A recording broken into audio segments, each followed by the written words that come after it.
Coucou. Cette vidéo n'est pas prévue. Je sais même pas si je vais la publier. On est jeudi, il est 5h moins 10. J'attends une bonne demi-heure pour demander des nouvelles des enfants. Ouais, je suis démaquillée. On verra demain. Hein. Mais demain, je vais remettre du sombre. J'ai envie de sombre. Du noir ou du bleu foncé. On verra bien. Comment dire? C'est compliqué, hein, parce qu'on est quand même sur un réseau social public, hein, que n'importe qui peut regarder. Mais j'ai envie de vous parler, j'ai envie de me dévoiler. Peut-être que ce que je pourrais vous dire aujourd'hui, ça va me faire perdre des abonnés, ça va m'en faire gagner, j'en sais rien et je m'en fiche un peu en fait. C'est juste que j'ai envie de parler, j'ai personne avec qui parler et j'ai envie de parler avec vous. Voilà. Ouais, je suis angoissée encore et encore. C'est fatigant. Et Julie, elle le sent, hein, je la vois, elle est là, elle me surveille. Elle sent quand je suis pas bien. Les animaux, ils ont tellement d'empathie pour nous, c'est fou. Je peux vous reculer un petit peu peut-être. Vous êtes prêts par ma tête du soir. Ah là là, c'est dur, c'est dur. Ouais, mes enfants me manquent. Je sais qu'on est déjà jeudi et que demain, pas à cette heure-ci, mais un peu plus, ils seront avec moi. Mais ça reste compliqué, hein, de passer 5 jours sur 7 sans eux. On est d'accord. Je suis quand même une mère, je suis leur mère. Voilà. En fait, je voulais vous parler un petit peu de moi, un petit peu de mon passé, en fin de compte. J'ai eu une enfance très heureuse, il n'y a pas de souci. De 0 à 12-13 ans, j'ai été très heureuse, il n'y a pas de souci. C'est pas vraiment ma mère qui m'a élevée, parce que ma mère a les mêmes maladies que moi j'ai, donc borderline, dépressive et tout. C'était ma mémé, la mère de mon père, qui était une personne formidable. Formidable. Elle était âgée hein, déjà, parce qu'en fait, elle a eu mon père quand elle avait 39 ans. Donc, elle était de 1920. Donc là, elle aurait, si elle était encore là, elle aurait 103 ans. Mais elle n'est plus là depuis fin 99. Et en fait, elle est partie quand j'étais ado, en plein dans l'adolescence. Hein, j'avais 15 ans, 15 ans et demi. Elle est partie à ce moment-là, c'est elle qui m'a élevée, c'est elle qui m'a donné tous mes repères. Et c'est ça qui m'a rendue malade, en fin de compte. Qui a créé ce trouble, ce choc émotionnel qui m'a rendue borderline. Voilà. Alors, les premières années, après ça, ça a été à peu près, quoi. Comment vous dire? Enfin, ça a été... Je faisais déjà pas mal de bêtises, mais je vivais avec mon père, mais mon père, il disait rien. Pépé, je vous l'ai déjà dit, c'est un peace and love, il dit jamais rien. Mais il aurait fallu plus de structure pour moi, en fait. Ouais, beaucoup plus de structure autour de moi. Et en fait, c'est compliqué, hein, tout ça. Quand j'avais 19 ans, mon père a dû vendre sa maison. Donc on s'est retrouvés dehors, en gros, hein, on s'est retrouvés dehors. Donc mon père qui était divorcé depuis très longtemps de ma mère, hein, déjà j'avais 6, 7, 8 ans quand ils ont divorcé, il a accepté de retourner chez elle pour pas se retrouver dehors, mais moi non. Non, non, non, non. Moi j'ai préféré vivre dehors, attention, hein, j'avais 19, 20 ans, j'étais jeune, voilà. Mais ce dehors, cette marginalité que j'ai vécue pendant quelques années, elle m'a causé que du tort. Faut que je fasse attention à ce que je dise. Hein. À 20 ans, comment vous dire ça? Je me suis fait violer plus d'une fois. Parce qu'en fait, du temps que j'ai passé dehors, je voulais pas dormir dehors. Donc en fait, parfois j'allais chez des gens pour pas être dehors, hein, parfois chez des connaissances ou pas. Et ces personnes ont beaucoup profité de moi. on va dire. Mais ça, c'est pas le problème. Ça m'a... Je suis pas... C'est triste à dire, hein, mais je suis pas traumatisée avec ça, en fin de compte. Parce que, bon, bah, c'est tout. Moi, pour moi, dans ma tête, depuis tout ce temps, je l'ai cherché, je l'ai trouvé. Après, non, j'avais pas le choix. Je pouvais pas retourner chez ma mère. Ma mère, c'était trop compliqué. Et bah, peut-être qu'en fin de compte, j'aurais mieux fait de dormir dehors, quoi, que d'accepter certaines choses dont je ne voulais pas. Puis voilà.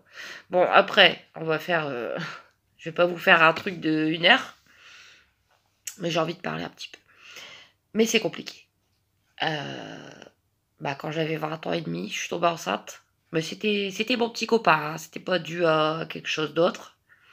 C'était mon petit copain, sauf que ça faisait 1 mois et demi, 2 mois qu'on était ensemble à peine. Et que bah ce fameux petit copain, il m'a quitté avant même qu'il sache que je suis enceinte, avant même que moi je le sache, je pense. Et je me suis retrouvée toute seule. J'ai voulu garder ce bébé, donc ce bébé Mathieu, hein, ce gros bébé Mathieu qui a maintenant 18 ans, parce que je me suis dit, il va me sauver la vie. Je vais l'aimer, je vais l'élever, et ma vie ira mieux. Mais en fin de compte, quand Mathieu est né, la grossesse s'est bien passée, hein. Il y a même un moment, en fin de grossesse, je suis retournée chez ma mère, hein, parce que je voulais vraiment prendre soin de ce petit bébé qui était dans mon ventre. Donc je suis retournée chez ma mère, malgré les désagréments. Et en fait, le truc, c'est que quand j'ai accouché, bah, je l'ai rejeté. Ouais, et oui, faut le dire comme ça. Je le regrette, hein, maintenant. Mais maintenant, il est bien trop tard, hein, 18 ans après. Et bon, voilà, Mathieu, j'ai jamais su l'élever. Il a passé ses 6 premières années en famille d'accueil. C'était pas un placement judiciaire, hein, c'était une aide. C'était un accueil modulé, etc. Enfin voilà, soit. Les années ont passé. 2006-7. Après sa naissance, en fait, j'ai encore fait énormément de bêtises, mais pire encore qu'avant, en fin de compte. Il y a des choses que je peux pas dire, mais je crois que 2007, ça a été une des pires années de ma vie. Je buvais trop, je faisais trop de bêtises, trop de... Soit. Voilà. En 2008, je suis entrée en formation. Une formation pour jeunes travailleurs handicapés. Parce que comme vous devez sûrement le savoir, moi je suis reconnue handicapée par rapport à mes maladies psychiatriques. Voilà. Et cette formation m'a fait énormément de bien.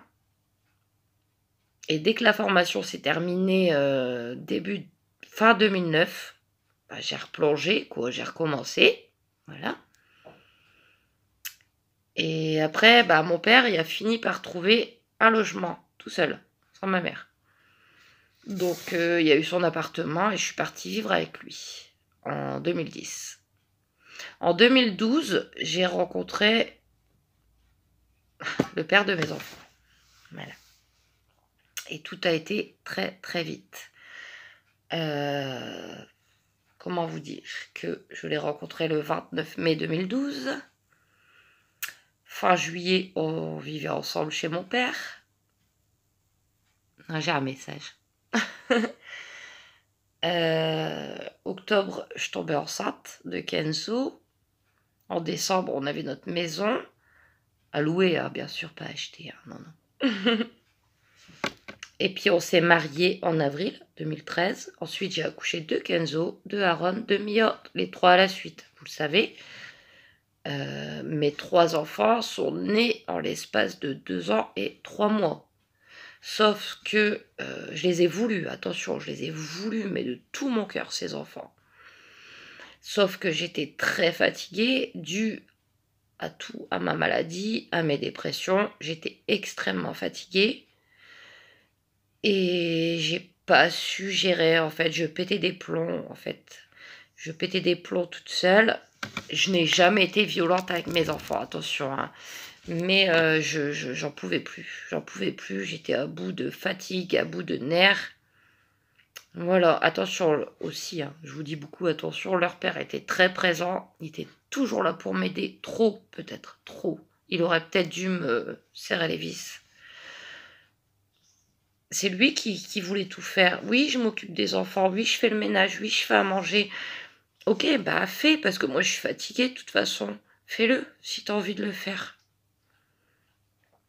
Heu, entre autres, moi, avant, parce qu'après je vais vous parler d'autre chose, j'ai toujours non, depuis, 19-20 ans, et cette fameuse maladie qui est apparue, j'ai toujours été quelqu'un d'assez violente, malheureusement. Plus maintenant, je vous rassure, mais vraiment violente. J'avais pas peur à menacer les gens avec des couteaux, avec des boîtes de conserve même. Triste, hein? Mais bon. Mais jusqu'à là, ça m'avait jamais provoqué, rien, quoi. J'étais déjà suivie depuis très longtemps par, psychiatre, psychologue et compagnie. Heu, bon, j'essayais de gérer comme je pouvais, mais j'avais énormément de colère en moi, énormément de violence, et ça pouvait péter à tout instant, on est bien d'accord, ça pouvait péter à n'importe quel moment. Même si moi je savais que ça n'aurait pas pété plus que je par exemple, il m'arrivait de menacer des gens, ouais, c'est compliqué, hein, avec des couteaux, mais je les aurais pas plantés, quoi, j'ai envie de vous dire, c'est soit. Il y a que moi qui peux me connaître, en fin de compte. Et bon, bah, je vais pas vous la refaire, hein, mais ce fameux 12 décembre 2017, et bah, leur père, il est parti avec mes 3 petits bébés, et là, j'ai pété un plomb, quoi. J'ai pété un plomb. On en arrive en juillet 2018, où j'étais déjà ici, hein, dans cet appartement pourri, et là, j'ai vraiment, vraiment pété un plomb. Je suis allée chez eux, chez lui, avec un couteau et un marteau. Les enfants ne l'ont pas vu, hein, ils étaient dans leur chambre. Mais lui, bah, j'ai cassé son carreau de sa porte d'entrée avec le marteau et je l'ai menacé avec un couteau. Voilà. Bah, je me suis retrouvée en garde à vue pour la première fois de ma vie. Et je vous assure que ça m'a changé tout, en fin de compte. Enfin, je me suis pas retrouvée en garde à vue tout de suite, hein. Euh, la police est venue me chercher. J'ai passé la nuit à l'hôpital. Et le lendemain matin, mais là, j'y croyais pas, ils m'ont mis les menottes derrière. Et ils m'ont mis dans une cellule de garde à vue au commissariat de Naples. J'y croyais pas. Après, c'était mérité, hein, attention, hein, c'était bien mérité par rapport à ce que j'avais fait. Mais ouais, j'aurais jamais pensé imaginable que je puisse avoir ça. Parce qu'en fait, toutes les violences que j'ai eues,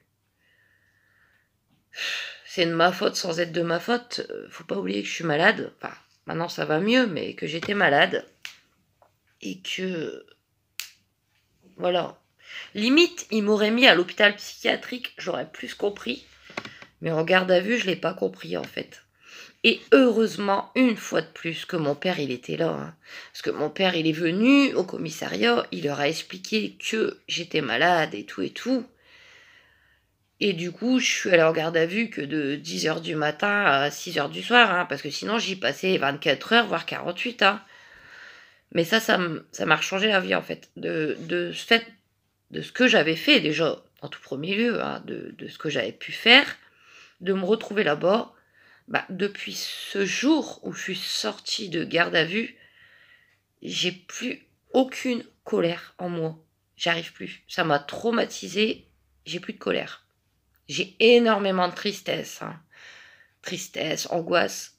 Mais la colère que j'avais accumulée pendant X années, elle est partie du jour au lendemain. Et vraiment, hein, je fais pas semblant, hein. Je n'ai plus de colère. Mais tout ça a fait que Enfin, tout ça, non, même avant, hein, bien évidemment, que j'ai tout perdu. Et c'est pour ça que maintenant, je me retrouve toute seule, comme une grosse merde, en ayant mes enfants que le week-end et la moitié des vacances. Et j'ai du mal, hein. Vous savez, vous êtes plusieurs d'entre vous à m'avoir dit de tenir le coup. Je le tiens le coup, hein. Je le tiens pour mes enfants, pour mes animaux aussi, hein, parce qu'eux, ils feraient quoi aussi sans moi? Mais c'est vrai que c'est compliqué. Euh, C'est compliqué. Quand on est seul 5 jours sur 7, c'est extrêmement compliqué de tenir le coup. On se dit, mais à quoi bon tenir le coup pour 2 jours par semaine? Puis après, on se dit, ouais, mais il y a les enfants. Il y a les enfants, il faut le faire pour eux. Voilà. Et les animaux aussi. Qu'est-ce qu'ils feraient sans moi, ces pauvres bébêtes? Moi, j'ai personne, hein, pour les garder.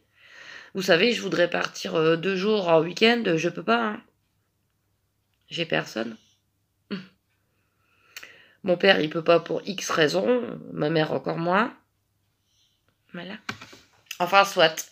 J'avais envie de... Je sais pas, hein, si je vais vous la publier, parce que vraiment, c'est du trash, hein, cette histoire. Et encore que je vous ai pas tout dit.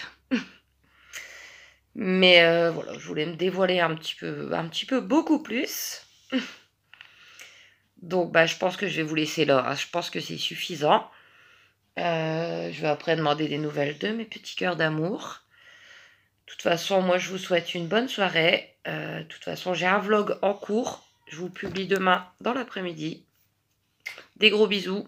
Soyez gentils dans vos commentaires, s'il vous plaît. C'est pas le but d'être désagréable. Je me suis livrée à vous. Voilà. Et comme je vous dis, il y a des choses encore que vous savez pas. Et il vaut mieux pas savoir. Des gros bisous et à demain.